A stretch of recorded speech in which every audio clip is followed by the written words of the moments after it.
Bonjour à tous et à toutes. Bienvenue dans cet ICC 2022 présenté par l'équipe Axonaio qui sera séparée en deux sessions. La première session sera gérée par moi. Je suis Loïc Culel, responsable produit chez Axonaio et en charge du support technique ainsi que de l'assistance technique chez les clients ou à distance. Dans cette première session de 45 minutes, je vais vous présenter le module Sofrel qui a été développé par nos équipes, ainsi qu'un projet qui permet l'utilisation de ce module directement dans une session perspective. Tout sera sous perspective.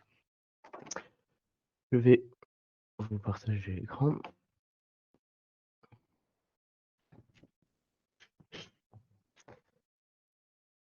Ce module a été développé puis mis à jour. Il y a eu des versions qui ont été diffusées et nous arrivons aujourd'hui avec la version du module qui est en 1.0.5, qui est donc la dernière mise à jour du module disponible.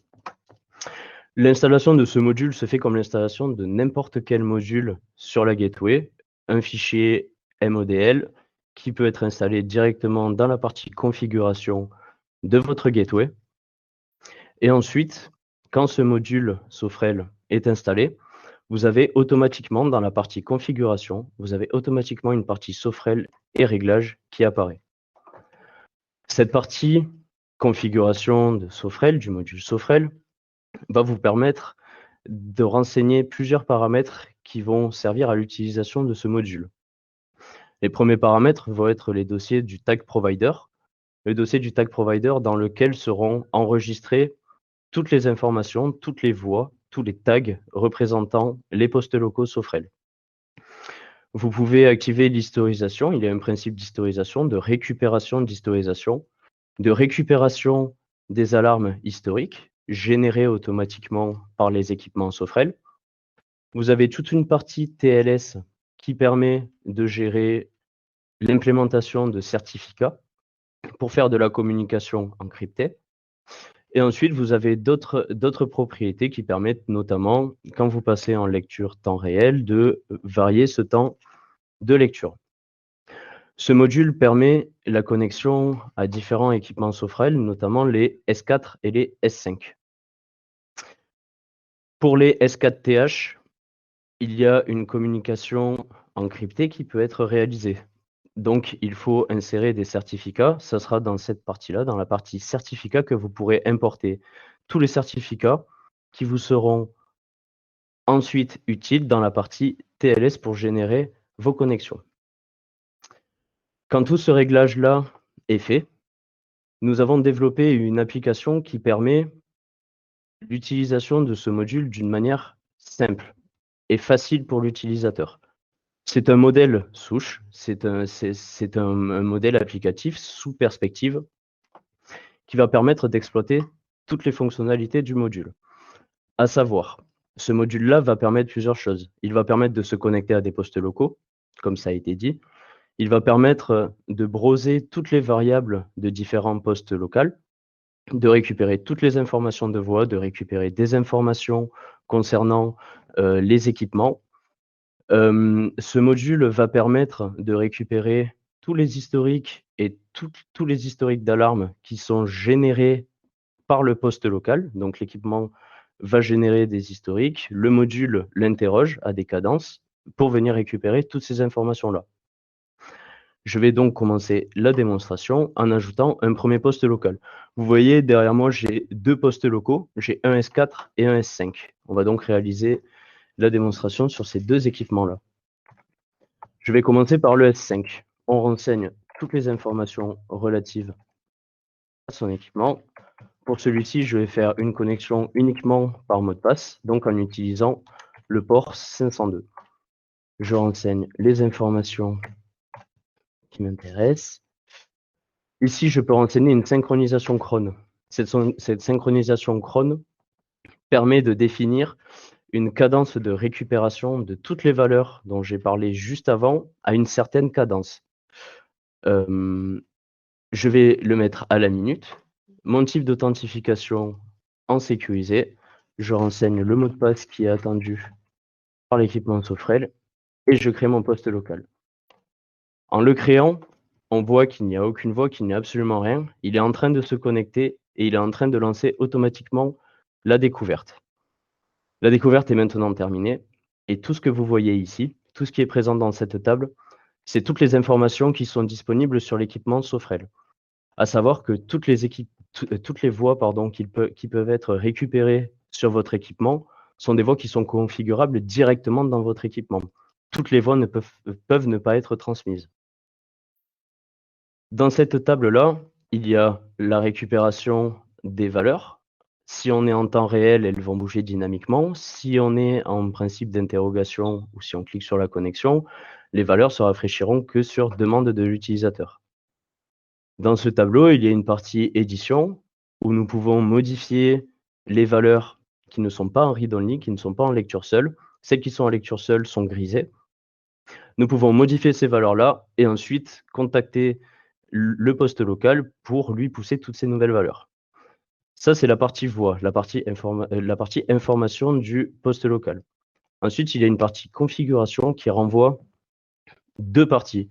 La partie contrôle qui permet de gérer plusieurs actions sur nos postes locaux, notamment une connexion manuelle pour, par exemple, pousser des commandes qui sont en attente, faire une connexion pour, par exemple, récupérer des historiques ou pour faire une synchronisation globale. La partie découverte qui va permettre, elle, si dans votre poste local, vous ajoutez des voix, modifiez des voix ou supprimez des voix pour que votre application soit toujours à jour, vous pouvez relancer une découverte. Il va automatiquement browser votre équipement et vous renvoyer toutes les voix qui sont actuellement disponibles sur votre poste local.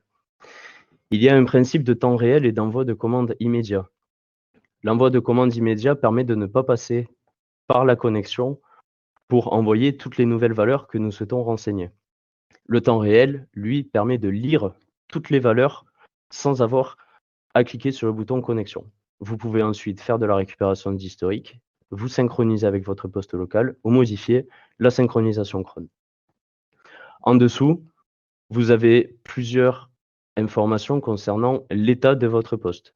Ce ne sont que des cartes qui sont informatives, notamment le nombre de commandes en attente, la durée des dernières connexions, des dernières découvertes, le nombre d'informations qui sont présentes dans votre poste local et l'état de connexion du module vers le poste local. J'ai le S5 qui est connecté en sécurisé avec l'utilisation d'un mot de passe. Maintenant, je vais renseigner la connexion vers mon S4TH. Je renseigne à nouveau ces informations. Donc, en port encrypté, ça va être le 802 pour sécuriser. Mon numéro de PC, c'est toujours le même. Ensuite, ça, ce sont des informations relatives à vos postes locaux. On choisit une synchronisation, un type d'authentification en encrypté. On crée le poste local et dans un même principe que le S5, on voit qu'il y a la découverte qui est automatiquement checkée, la connexion. On voit que la découverte vient de se finir. Il est toujours en état connecté. Il se déconnecte. Et si je vais dans mes voies, j'obtiens ici toutes les informations relatives à mon S4TH. Donc ici, le S5 et ici, le S4TH. On voit les valeurs qui bougent. Donc toute cette première partie permet réellement la configuration de vos équipements sans avoir à passer par la gateway. Donc c'est-à-dire dans la gateway, il faudrait aller dans la partie device, créer une connexion Modbus, etc. Là, ici, tout est applicable depuis l'application directement. À partir du moment où ces informations sont renseignées ici, vous allez pouvoir exploiter ces postes locaux et faire de la visualisation d'informations. Les premières informations qui peuvent être renvoyées sont les informations concernant les périodes. Les périodes qui vont être des périodes d'interrogation spécifiques, par exemple, ou des périodes justement de non-interrogation. Il y a les périodes universelles, les périodes hebdomadaires. Ici, on sélectionne dans mon S4TH une des dérogations. On voit les périodes qui sont renseignées. Ici, les calendriers hebdomadaires avec les différents cycles qui sont transmis, une notion calendaire avec les jours qui sont en bas et que vous pouvez modifier pour ajouter des valeurs. Si je passe sur mon S5, c'est exactement pareil. Je récupère mes informations, je récupère toutes mes informations et j'ai les calendriers. Par exemple, ici, si je veux modifier une information, que par exemple je mets à 20h58 et ce ne sera pas du 1er juillet, ce sera jusqu'au 1er août, je peux valider cette information, aller dans mon ici, dans la partie configuration, on voit qu'il y a une commande en attente. Je me connecte, je clique sur le connexion juste ici. La connexion s'est faite, la commande en attente est passée et maintenant ma dérogation est maintenant mise à jour. Ça, c'est un principe de connexion avec un envoi de données sur connexion. Il y a la partie temps réel que nous verrons juste après. Juste après la fonction période, il y a une vue historique. Cette vue historique se sert d'un composant natif d'initiation sur perspective qui est le Power Chart. En fait, il permet tout simplement de browser toutes vos bases, tous vos dossiers, toutes vos variables qui sont historisées et de pouvoir les exploiter.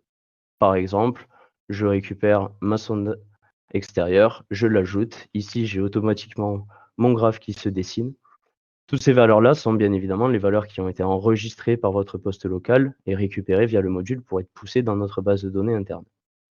Ce module-là permet un export à différents types, permet d'imprimer, il permet de modifier des axes, etc., etc. Partie historique, maintenant la partie historique des alarmes. Ici, j'ai connecté le S5 et j'ai connecté le S4. Ici, on peut voir il m'a déjà renvoyé les alarmes qui étaient enregistrées dans l'équipement. Donc, j'en ai un certain nombre que l'on peut, voilà, on peut naviguer à travers le composant. On peut sélectionner une période de temps de récupération des valeurs.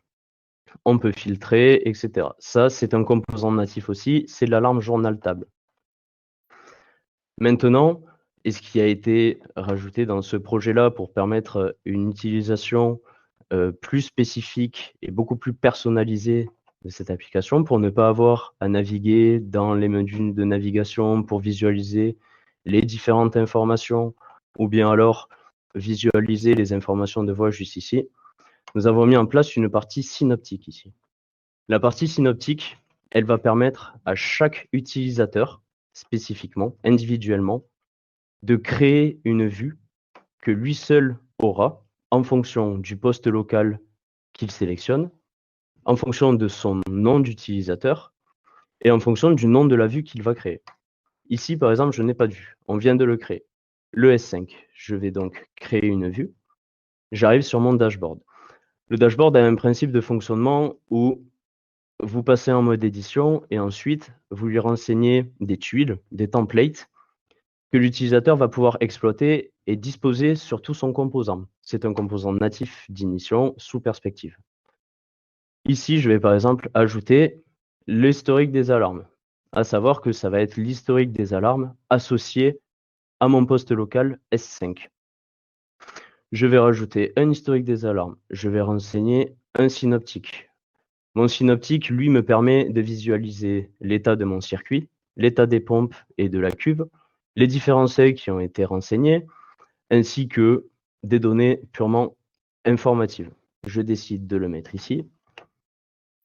J'aimerais aussi voir un historique, l'historique du niveau de ma cuve. Quand il a été, hop, excusez-moi, c'est toujours les aléas. Alors, hop, la sauvegarde du dashboard se fait au niveau du clic. Alors, hop, donc je reprends sur mon S5, je configure l'historique des alarmes, je pose mon synoptique, je le recentre un petit peu. Ici, je vais renseigner un historique du niveau d'eau, de la hauteur d'eau de mon composant, que je vais pouvoir décaler ici. Je vais mettre un historique de fonctionnement et je vais mettre des informations, par exemple, sur les défauts de ma vue et les états. À partir de ce moment-là, quand mon synoptique est fait, je vais pouvoir lui renseigner une vue. un nom de vue. Par exemple, celui-ci, je vais l'appeler général. Donc, ce sera la vue générale de mon poste local S5 qui contient toutes ces informations-là. Je clique sur enregistrer. En appuyant sur enregistrer, toute la configuration de votre dashboard, l'utilisateur qui l'a créé, le poste local utilisé et le nom de la vue sont automatiquement enregistrés et pourront être récupérés. Ici, si je passe, et toutes les tuiles à l'intérieur, bien évidemment, peuvent être exploitées. Par exemple, ici, sur mon historique, sur mon auteur d'eau, je suis à la dernière heure. Je peux passer au dernier jour, à ma dernière semaine, visualiser les informations. Pareil ici, à la dernière minute, au dernier jour. Ici, je suis sur mon poste local S5 et je me dis maintenant que j'aimerais visualiser des informations sur mon S4TH. Donc, on voit que là, la vue que j'ai générée tout à l'heure sur mon S5 n'est pas présente. Je vais donc rajouter une vue et je vais construire, pareil, une vue avec mon synoptique. Celui-ci, je m'aperçois que mon S4TH, lui, est connecté. Mes pompes sont ici. Elles sont connectées. On a une hauteur d'eau, on a un débit mesuré. Je vais renseigner une valeur de chaudière. Je vais lui aussi lui mettre la pastille des alarmes. Je vais y mettre les états. Et ici, je vais lui mettre un historique aussi, l'historique de l'auteur d'eau. Je vais définir que celui-ci, c'est ma vue générale, ma vue synoptique même, on va l'appeler, de mon poste local S4TH, qui est encore une fois associé à l'utilisateur admin. Ici, je déplie, je vois bien ma vue synoptique. Et si par exemple, vous voulez avoir une autre vue, qui serait par exemple pour les opérateurs. Les opérateurs ne veulent seulement voir des états, des défauts et des valeurs que l'on peut changer. Eh bien, l'utilisateur peut créer un nouveau synoptique. Ici, il va se mettre son défaut, ses états, ses valeurs de chaudière. Tous les éléments ici peuvent être agrandis, bien évidemment. Vous les disposez exactement comme vous le voulez. On va pouvoir mettre les circuits. Voilà. Et ça, par exemple, ce sera ma vue opérateur. Je l'enregistre. Et maintenant, je me retrouve pour mon poste local S4TH avec deux vues de configurer. Une vue synoptique qui récupère et qui repositionne tous les éléments exactement au même endroit qu'ils ont été positionnés tout à l'heure. Et ma vue opérateur. Si je reviens sur mon S5, je vois qu'il n'y a que la vue générale qu'on a fait ensemble tout à l'heure avec les différentes informations. Toutes ces vues-là sont bien évidemment dynamiques. Si je me mets sur ma vue synoptique ici, j'ai mon circuit principal avec le débit mesuré et l'état de ma pompe. Ici, on peut bouger les valeurs. Donc, j'ai tout simplement abaissé un interrupteur pour simuler l'arrêt de ma pompe. On voit bien que ma pompe s'est arrêtée. Tout est en gris, plus rien ne bouge. Ici, j'ai défini une alarme. Il y a une alarme dans le poste local qui me permet de dire attention, la cuve a été arrêtée. Si je la réactive, il va y avoir un nouvel événement par appel qui va être réalisé, mon historique des alarmes, et on va pouvoir voir le nombre des alarmes qui va augmenter, ainsi que la dernière alarme qui a été enregistrée. Donc là, on passe à 24 et à 13h18. Voilà pour cette partie-là. Maintenant, on va voir ce synoptique-là, comment est-ce qu'il a été construit. Je vais dans mon designer. Donc, dans le designer, on reconnaît la page principale dans la partie perspective, avec la page de configuration, ici toutes les propriétés de session, la partie Project Browser qui vous permet d'éditer vos vues, définir des requêtes, etc. Et ensuite, ici, la partie Tag Browser. Déjà, la partie Tag Browser, on remarque qu'il y a le dossier de tag Sofrel. Le dossier de tag Sofrel, c'est celui qui, au début de la réunion, on l'a vu ensemble, a été renseigné dans la configuration de votre module. Ici, quand vous installez le module et que vous validez votre configuration, ce dossier de tag est automatiquement enregistré. il est automatiquement enregistré avec un dossier qui s'appelle underscore état ici. Et lui est juste un dossier qui permet de récupérer des informations relatives au module que vous avez installé, notamment l'état de sa licence et le nombre de postes locaux qui sont configurés avec ce module, le nombre de connexions réalisées. Ensuite, on voit le S4TH. Quand je déplie, on reconnaît ici toutes les variables que nous avons vues dans la table et toutes les variables dont je me suis servi pour créer mes tuiles utiles au dashboard. Et pareil pour le S5. Toutes les variables sont ici. Donc, on voit la configuration du read-only, de la lecture seule. Tout ça, c'est pareil. À partir du moment où les voix sont envoyées par l'équipement Sofrel, il dit automatiquement que cette variable-là ne peut être qu'en lecture ou cette variable-là peut être en lecture-écriture. Tout est automatiquement réalisé, tout est automatiquement créé. Ici, dans le dossier contrôle, on reconnaît les connexions, découvertes, le mode real-time.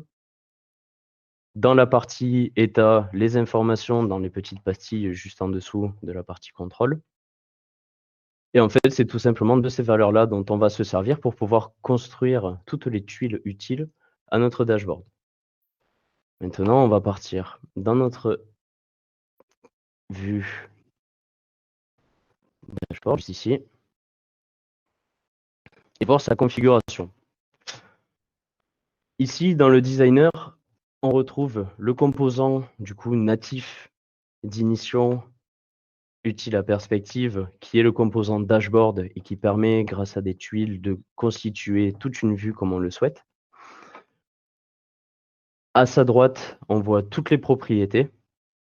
Et en fait, la construction des tuiles peut être complètement dynamique, d'une part, et illimitée. C'est-à-dire que moi, pour la démonstration, je n'ai mis que 8 tuiles ici, des tuiles que je vous montrerai après qui sont dans un autre dossier. J'ai mes 8 tuiles avec comme information le chemin de la vue, si je peux la configurer ou non, un nom, ça c'est le nom qu'on retrouve dans la liste déroulante qui nous affiche les tuiles que l'on peut implémenter. Là, elles sont posées de manière fixe. On pourrait aussi imaginer, par exemple, faire un tri des tuiles affichées en fonction des utilisateurs et en fonction des rôles qui sont connectés à la session. Tout ça est complètement dynamique grâce aux bindings qui sont présents sur le côté. À partir du moment où ces widgets sont mis, grâce à un script, je récupère toute la configuration qui est faite par les widgets. Donc, à chaque fois qu'on ajoute une tuile, qu'on la pose par exemple dans la cellule 1, 2, eh bien, je récupère toutes ces informations-là et je les stocke directement. Comment est-ce que je les stocke? Il y a différentes manières de faire. Moi, pour cette démo, j'ai voulu me servir d'un tag. Le tag qui s'appelle view, qui est dans mon défaut, qui est quand même assez explicite. Je me suis servi d'un tag parce que les tags, d'une part, sont persistants. Donc, il peut y avoir un redémarrage de gateway, il peut y avoir un transfert de backup. Le tag restera toujours ici, il sera toujours configuré comme on l'a configuré. Le chemin ne changera jamais, il n'y aura absolument rien. Donc, si vous créez cette application, que vous la modifiez et qu'ensuite vous voulez l'implémenter chez des clients ou que vous voulez l'implémenter chez vous, vous n'avez qu'à faire un download de votre backup, de votre gateway. Vous la poussez chez votre client ou vous la poussez sur votre poste. Et à partir de là, en l'espace de 10 minutes chrono, en tenant compte de l'installation d'ignition, import du backup et lancement de l'application Perspective, vous allez pouvoir directement vous rendre sur l'application, créer un premier poste local, récupérer des valeurs et commencer déjà à récupérer tous vos historiques et faire des vues en fonction de vos utilisateurs. Ce paramètre view, donc dès que j'enregistre ma vue, je récupère tout ça, j'écris dans mon paramètre view et ensuite, lui, mon dashboard, il a tout simplement un binding sur la partie widget qui, en 7 lignes, me retourne tous les éléments en fonction du poste local, du user connecté et de la vue que j'ai sélectionnée. Ça, c'est la partie configuration dashboard. Donc ici, on a vu que j'avais mis 8 tuiles avec des view pass qui me permet de dire la première affichera une vue qui correspond à cette vue-là. Moi, toutes mes vues, je les ai mis dans un dossier qui s'appelle template. Et ici, on retrouve toutes les cartes que j'ai créées. Donc, on va dans le cadre alarme. Ici, on a notre alarme avec certains paramètres. Moi, je me sers de paramètres de session pour que chaque utilisateur puisse avoir un comportement distinct sur sa session. C'est-à-dire que s'il y a deux utilisateurs qui utilisent l'application, si un est en train d'éditer une vue sur une vue avec un poste local S4 et que l'autre utilisateur veut utiliser le S5, on va éviter qu'il se tape sur la tête et on va du coup dissocier les comportements et l'utilisateur 1 créera sa vue avec son S4 comme il le veut, en plaçant les éléments comme il veut, et l'utilisateur 2 avec son S5 comme il veut, et il pourra même se faire sa propre vue en S4. Donc voilà pour toute l'implémentation de la vue. Donc moi, comme je vous l'ai dit, je me suis servi de sessions custom pour pouvoir différencier chacun des comportements. Donc toutes mes sessions custom sont ici et c'est tout ce qui m'est utile pour gérer le comportement du dashboard, l'affichage dynamique des tuiles et distinct surtout. Maintenant, et l'autre force qu'il peut y avoir avec justement ce projet, je vous ai montré mon projet. Hop, je vais retourner sur la gateway. Je vous ai montré le projet tel qu'il est, comme cela. Maintenant, nous, ce que nous pouvons imaginer, et ce qu'on peut imaginer avec des intégrateurs, ce serait que, par exemple, on peut se servir du projet Sofrel comme une base, comme un projet parent, et permettre aux intégrateurs, sans déstructurer ou sans casser tout ce qui a été fait dans le projet de base, dans le projet parent, le rendre héritable, et ensuite créer un autre projet qui va hériter de toutes les ressources du projet parent et pouvoir effectuer toutes les modifications dans ce projet enfant. On va le mettre en place maintenant. Je peux fermer ma vue ici. Une première chose, donc je peux fermer mon designer ici. Voilà. Ici, mon projet Sofrel. Je veux que ce soit mon projet parent. En l'éditant, je peux le rendre héritable. Je laisse toutes les informations telles qu'elles sont. En rendant un projet héritable, il faut se rappeler que du coup, le projet n'est plus accessible dans les perspectives Session Launcher. C'est-à-dire que c'est un projet qui ne va servir que de template, que d'ossature pour les autres projets que nous allons réaliser. Ici, maintenant, je peux, sur ma gateway, me connecter au designer.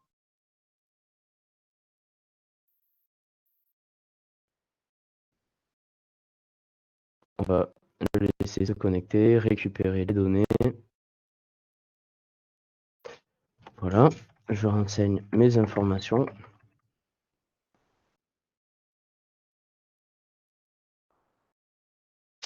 Ici, donc, on voit bien que le projet Sofrel est maintenant héritable. Je peux créer un nouveau projet.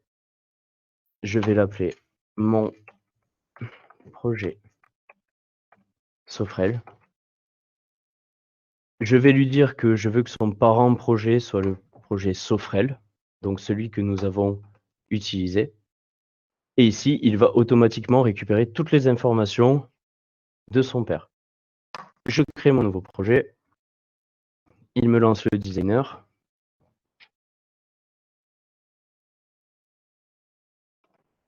Et à partir de ce moment-là, il va y avoir toutes les ressources qui sont héritées du parent, qui vont être en grisé, que l'on peut quand même write pour pouvoir modifier des valeurs, modifier un style par exemple.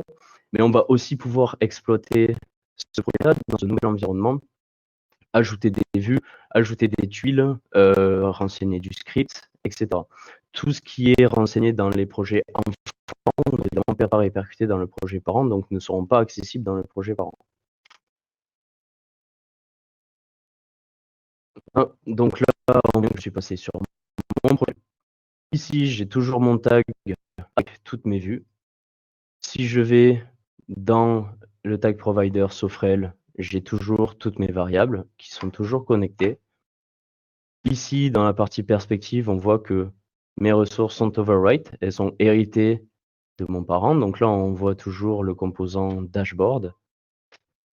Dans les projets properties, c'est pareil.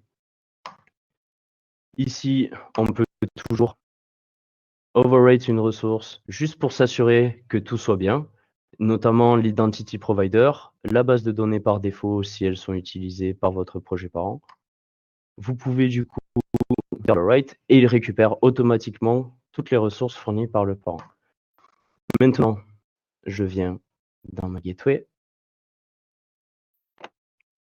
Dans ma partie Home, je relance le Perspective Session Launcher et ici on voit que j'ai mon projet Sofrel. Je lance le projet, je peux me continuer, je peux me connecter et ici on retrouve automatiquement toutes nos vues avec le synoptique, la vue opérateur et bien évidemment pour montrer, je suis connecté en tant qu'admin. Si je me déconnecte et que je prends un identifiant d'un opérateur par exemple, donc là on va dire que c'est moi.